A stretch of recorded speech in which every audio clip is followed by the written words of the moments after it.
Subhanahu wa taala sediakan untuk manusia, terkhusus untuk kaum muslimin di seluruh dunia. Maka pada hari ini kami ingatkan bahwasanya Ramadan adalah 30 hari ataupun 29 hari yang Allah sediakan.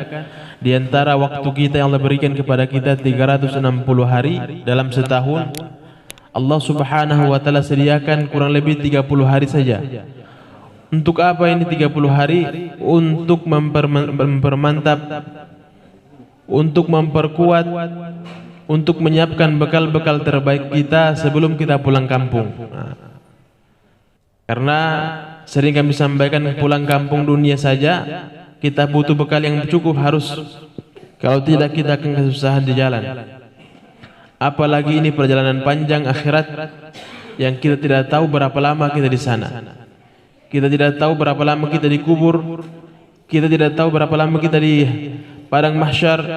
Kita tidak tahu berapa lama kita di titian Shiratal Mustaqim.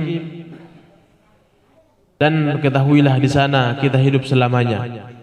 Sedangkan hidup yang sebentar saja, Bapak Ibu kita semua rasakan, perlu kita banting tulang, peras keringat untuk mempersiapkan bekal hidup kita yang sebentar.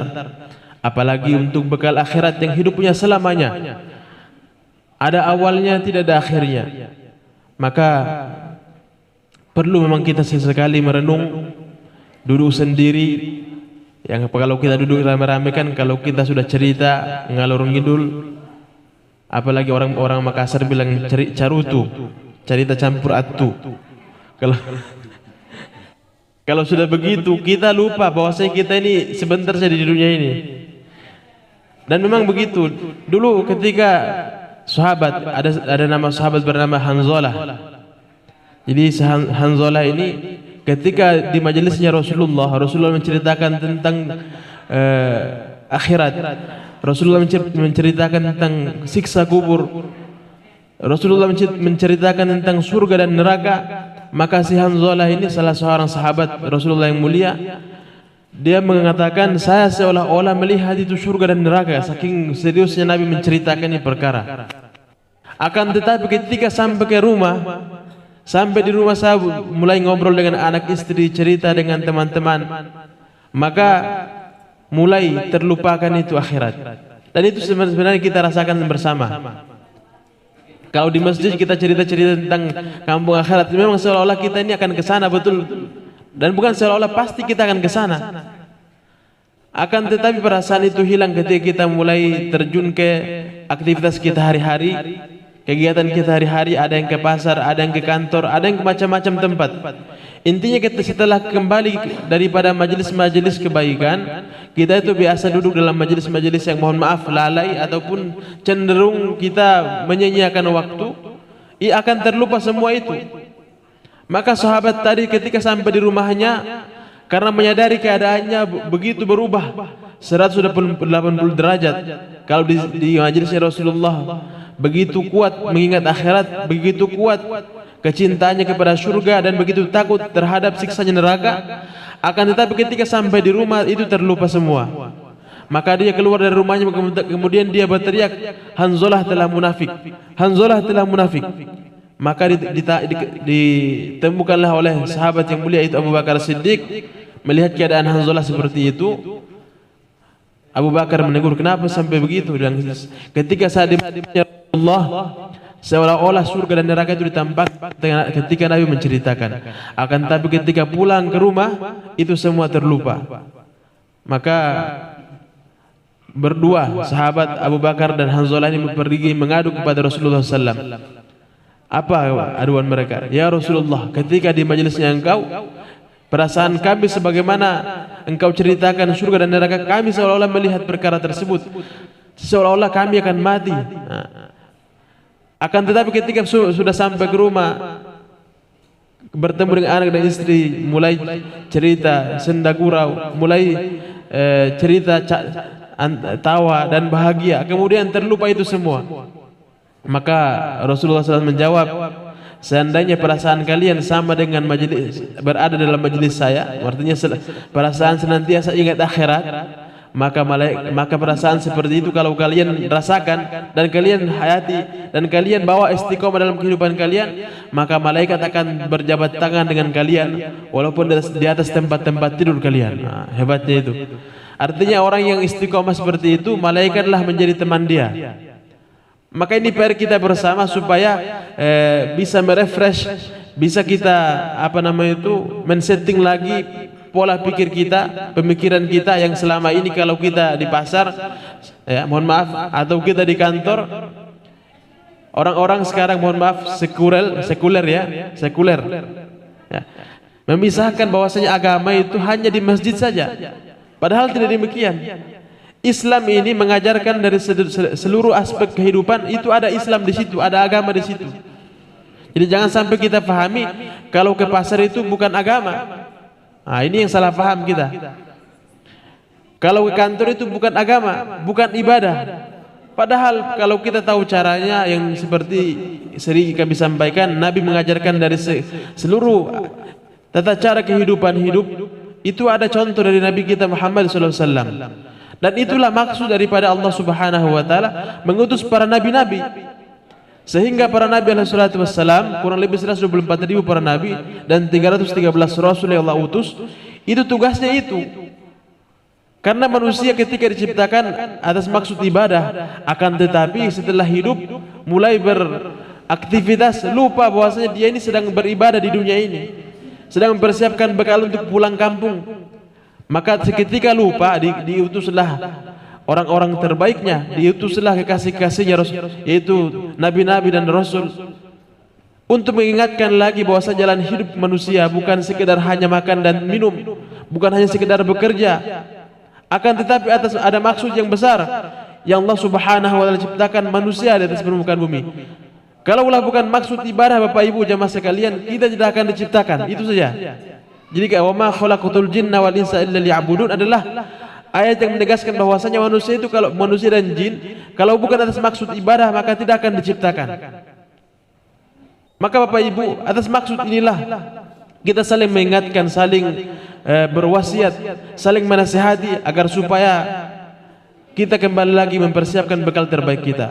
Terutama pada bulan Ramadan yang dalam setahun sekali, kurang lebih 360 hari dalam setahun, Allah siapkan 30 hari untuk kita semua sama-sama mengumpulkan amalan-amalan pahala-pahala terbaik kita untuk pulang kampung. Itu saja. Maka Bapak Ibu, orang yang tidak mempersiapkan Ramadannya, maka persiapan Ramadan sebenarnya dari 2 bulan sebelum masuk Ramadan. Bapak Ibu jamaah ngopi ngaji rahmat Allah Subhanahu wa taala, ketika bulan Sya'ban ataupun bulan Rajab dan Sya'ban telah tiba, orang-orang pada zaman terdahulu, terutama para sahabat dan dari ulama para salafus saleh, mereka sudah berdoa, Allahumma barik lana fi Rajab wa Sya'ban wa ballighna Ramadan. Jadi 2 bulan Rajab dan Sya'ban adalah 2 bulan persiapan, yang mana ada turnamen, ada satu perlombaan yang besar pada bulan Ramadan. Sehingga Allah menggunakan kalimat yang sangat indah kepada hambanya, fastabiqul khairat, berlomba-lomba dalam kebaikan. Dan Allah Subhanahu wa taala mengetahui daripada hobi dan kesenangan manusia. Manusia ini kan sukanya jual beli, suka berdagang, ya. Begitu. Sukanya ada aktivitas seperti tadi yang kami sebutkan. Maka Allah Subhanahu wa taala menggunakan kalimat yang sangat indah, ya ayyuhalladzina amanu hal adullukum ala tijaratin tunjikum min adzabin alim. Wahai manusia, wahai orang-orang yang beriman, hal adullukum ala tijarah, sukahkah kamu, maukah kamu aku tawarkan satu perniagaan, satu transaksi jual beli. Nah ini Allah tawarkan kepada kita semua, tunjikum min adzabin alim, dan daripada balasan jual beli kalian, Allah selamatkan kalian daripada azab yang pedih. Itu hebatnya bahasa Al-Quran. Kemudian Allah lanjutkan, apa jual beli? Tu'minuna billah wa rasulihi wa tujahiduna fi sabilillah bi amwalikum wa anfusikum. Dzalikum khairul lakum in kuntum ta'lamun. Masya Allah. Allah kasih persyaratan jual belinya adalah beriman kepada Allah. Kita korbankan harta dan diri kita. Diri kita maksudnya adalah kita siapkan diri kita untuk ibadah kepada Allah. Kita sediakan diri kita, luangkan diri kita. Jadi ada orang kan sekarang kalau diajak untuk sholat, diajak untuk baca Quran, alasannya saya tidak punya waktu, saya tidak sempat, saya sibuk, macam-macam kesibukan. Padahal hadirin, hakikatnya orang-orang yang sedang berjalan di atas permukaan bumi ini ada di toko kain sana sudah disiapkan kain kafannya, sudah disiapkan, cuma dia tidak sadar. Dan pada hakikatnya manusia sebenarnya sejengkal demi sejengkal dia jalan, selangkah demi selangkah dia jalan, pada hakikatnya dia sedang menuju kuburnya, itu saja. Maka hadirin jamaah ngopi ngaji rahmat Allah Subhanahu wa taala, sebelum Ramadan tiba, ini kurang lebih 11 atau 12 hari lagi, 12 atau 13 hari lagi, mari kita salat bersama-sama, masih ada kesempatan. Yang mau hatam Al-Quran banyak-banyak, latihan dari sekarang. Mungkin satu hari kita latihan, atau misalnya yang mau hatam sampai 3 kali, bacalah dalam satu hari 3 juz. Misalnya tidak mampu dalam 3 kali hatam dalam sebulan, ya 1 juz minimal 1 hari, maka dalam 1 bulan kita akan hatam 1 kali. Karena memang Ramadan adalah bulan di mana dalamnya diturunkan Al-Quran untuk kita semua. Maka Bapak Ibu jemaah pengajian Allah Subhanahu wa taala, inilah mungkin nasihat dari kami singkat, mudah-mudahan bermanfaat buat kita semua, dan insyaallah dilanjutkan ditambahkan oleh Ustaz Raja Ali Tabe. Mungkin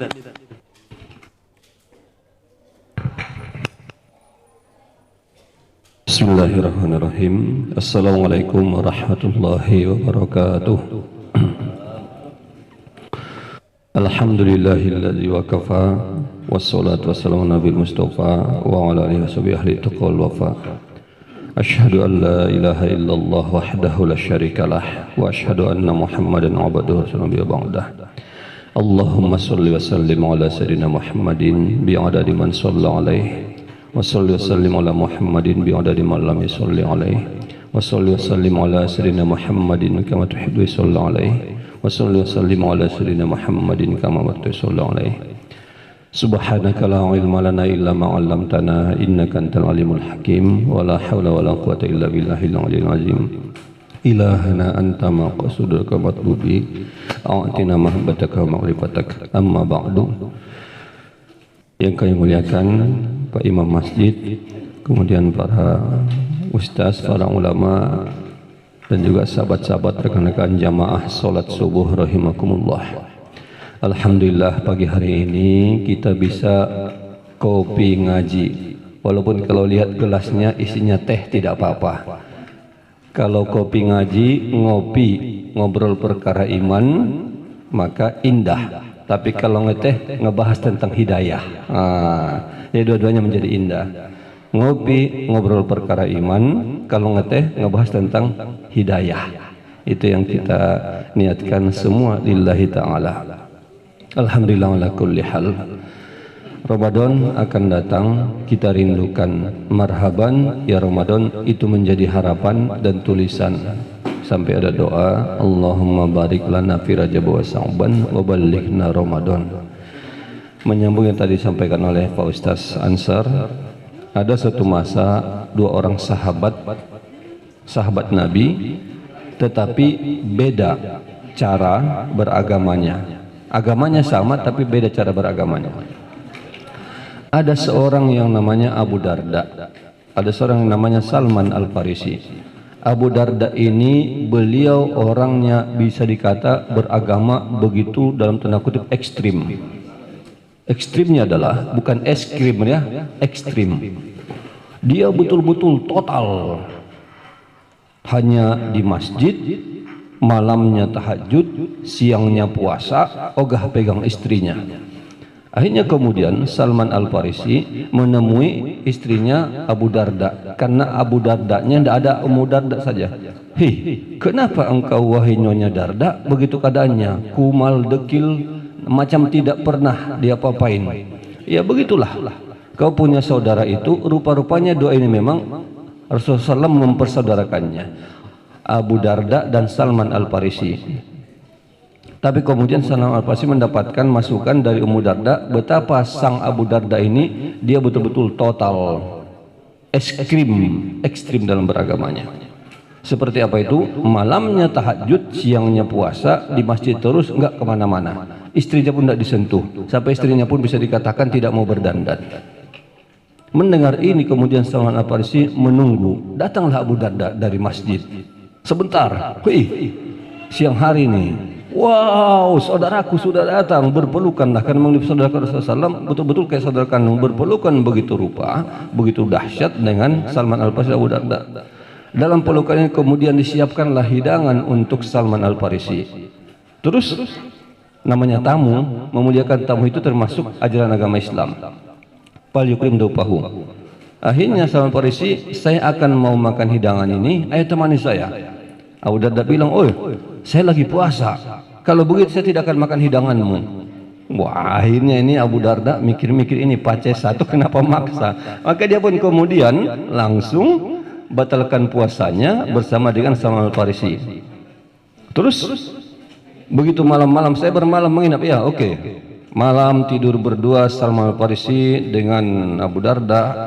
Baru sebentar tidur kemudian Abu Darda sudah berdiri, Salman Farisi, baring dulu, baring-baring dengan saya.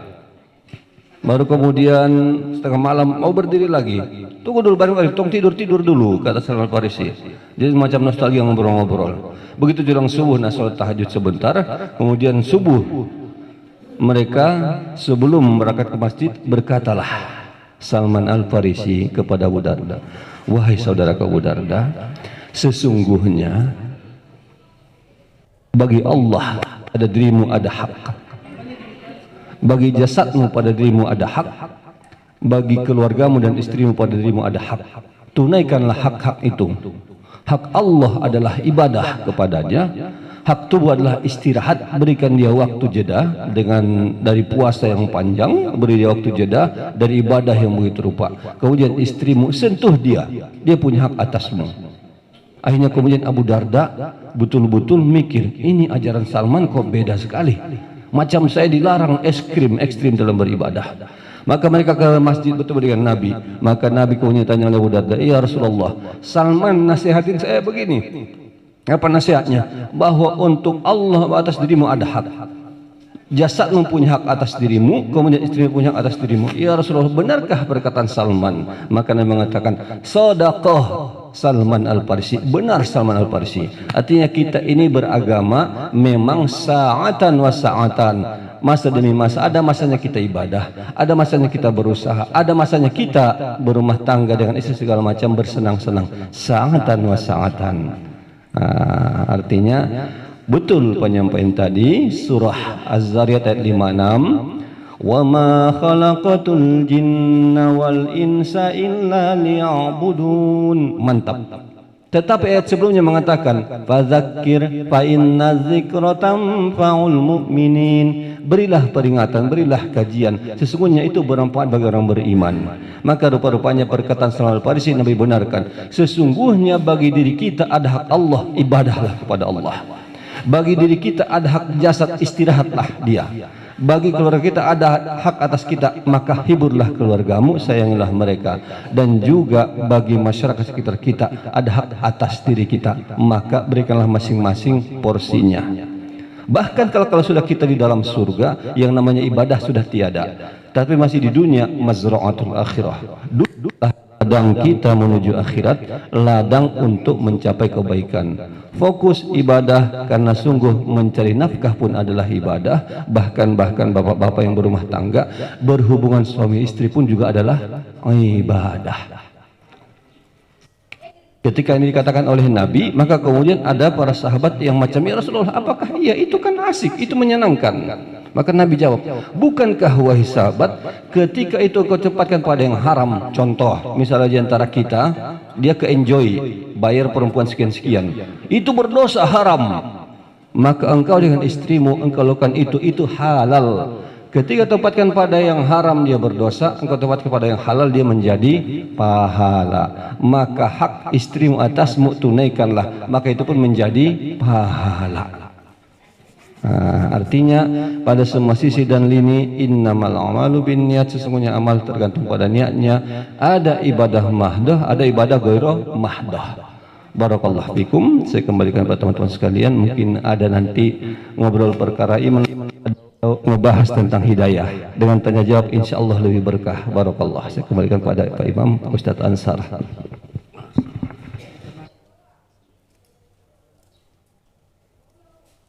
Ya, Masya Allah, luar biasa.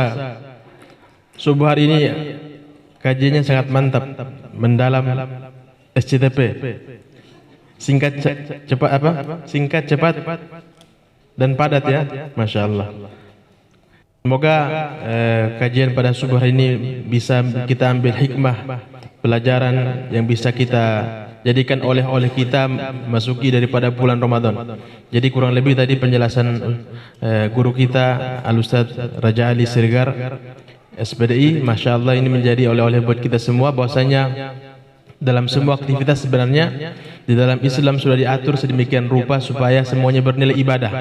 Jadi seperti saya sampaikan tadi, orang sekuler itu sengaja ingin membuat umat Islami memisahkan dirinya dengan agama. Artinya begini, agama itu seolah-olah harus di masjid saja ataupun baca Quran saja, zikir saja. Padahal Nabi kita dan seluruh para nabi seperti yang kami sampaikan tadi bahwasanya mereka punya misi yang sama semua, meluruskan daripada kesalahpahaman manusia ketika kalau kerja itu bukan ibadah, kalau tidur itu bukan ibadah. Maka Nabi kita mengajarkan dalam aktivitas 24 jam dalam kehidupan kita itu bernilai ibadah semua. Mulai dari cara makan, cara minum. Yang cara makan sebentar kita praktekkan ini luar biasa. Makan dengan tangan kanan, minum dengan tangan kanan. Sebelumnya kita baca basmalah. Ini setiap suap yang kita masukkan dalam mulut kita, maka akan menjadi pahala buat tubuh kita, buat diri kita untuk kuat beribadah. Itu hebatnya dalam Islam. Dan bahkan kalau mohon maaf Bapak Ibu, kalau kita tidur, kita tidak terapkan cara Nabi SAW, maka tidur kita sia-sia. Sia-sia. Maka Bapak Ibu bisa bayangkan kalau kita tidur dalam sehari 6 sampai berapa jam? Kali berapa puluh tahun kita hidup. Kalau kita keluarkan daripada masa tidur itu dengan hidup kita normal, maka kita kurang lebih 20 tahunan kita tidur, bayangkan. Kalau umurnya kita 60 tahun, maka kurang lebih 20 tahun kita tidur. Bayangkan Bapak Ibu. 20 tahun tidur kalau nggak disertaikan dengan adab yang benar, maka tidur kita yang 20 tahun itu sia-sia belaka. Maka Bapak Ibu kita bisa lihat, Nabi itu, ini sebagai pengingat buat kita, Nabi itu mengajarkan tata cara hidup.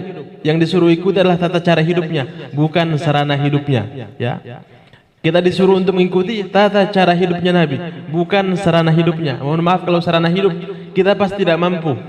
Akan tetapi tata caranya kita pasti semua bisa ikut. Nabi mengajarkan, makanya Nabi mengajarkan doa naik kendaraan, doa makan. Silahkan mau makan kurma, mau makan apa saja.